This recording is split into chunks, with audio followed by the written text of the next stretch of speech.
Maayong buntag sa tanan, kaadlaon karon alas 4 sa kaadlaon. So milaya si Dato gabi kansang naila sa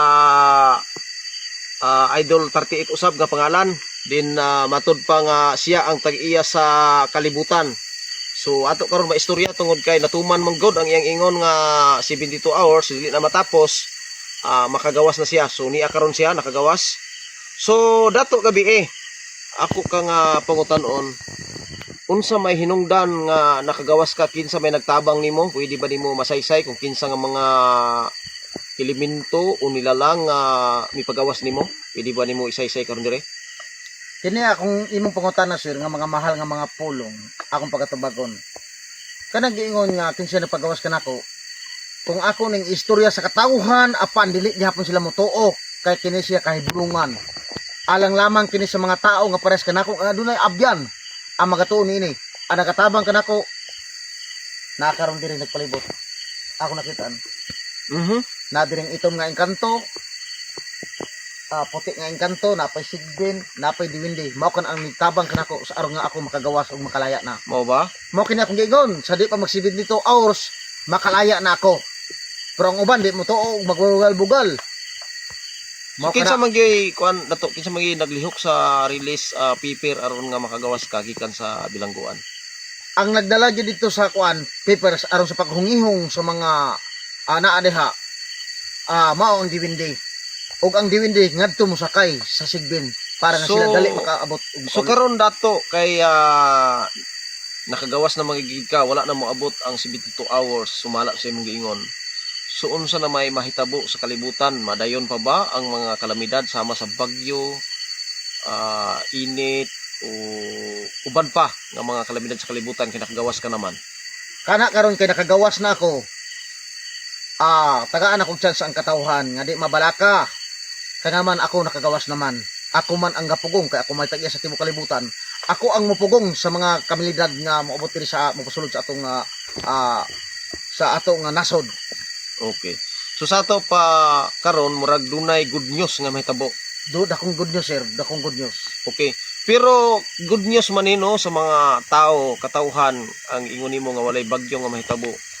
Good news bagyapon alang sa imong mga baser nga nag-ingon nga Dato puti daw ka, Dato itom, Dato kadlawon, Dato managbanag, daghan na mga kadato ang ilang itawag nimo. Good news bagyapon ang mao nga imong paglaya alang kanila. Bahin ka na ko sir, atong tagaan sila og pagdagad. Kay lisod man nila ni katuhuan kay sila wala may ilaani nga mga abyan. Bahin sa mga engkanto, diwindi, sa ubang padya, sigbin, tekbalang. Apan sa adunay nagahawid niini nga mga gahom. Angay sila. Angay sila nga nakapasalamat karon nga nakagawas ang sama nila nga dunay gahom. Ug ang mga katawhan da labi na sa mga baser no. Di ta mo pugson ug di mo mutuo. Okay. Pero angay kamo magpasalamat kanako kay ako mapupunggan ang mga musuluray sa ato nga kuan kalibutan. Okay. So lain pa akong pangutana Dato, lugang na akong pangutana, unsa ka tinuod nga wala kay tribo, then wala pod kay giila nga kanang orgi pa ilaluman nga balaod sa tribo. Kay ang imong balaod nga gisunod wala ni ini nga balaod sa kalibutan kundi balaod ra sa hangin, tubig ug kalayo, dili balaod sa kalibutan ug dili pod balaod sa tribo kay dili pod ka tribo. Unsa ka tinuod na? Tinuod na ang akong gisaligan. Wala ko nagsalig sa balaod unsa kana nga mga tribo diha, wala ko gibanggit ug unsa kana nga mga number diha.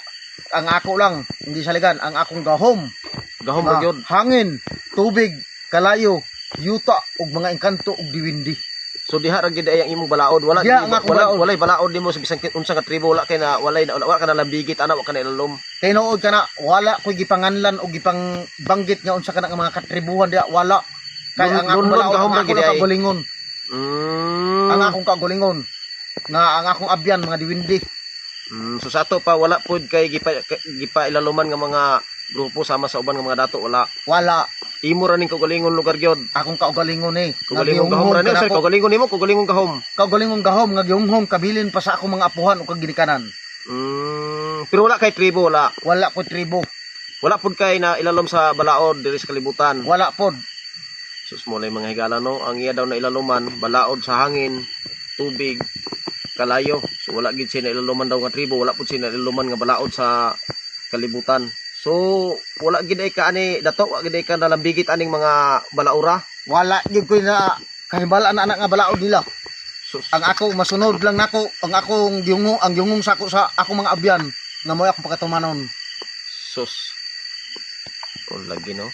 Hmm. So mo ni ang ato karon na istorya dito si Dato gabi. So wala daw siya niluman nga balaod sa bisan unsang tribo, wala pud kuno siya mailalom sa bisan unsa nga balaod sa kalibutan, kundili hangin ra gyud og tubig kalayo ang iyang dagan sa pamalaod, no? Kinayahan ra gyud ni ang iya, wala gyud ingon nga nanabigit nga tribo niini. Hmm. So napo ba kay panawagan Dato or wala na? Kana lang siya sir, kana lang. Sige, daghang salamat Dato, daghang salamat.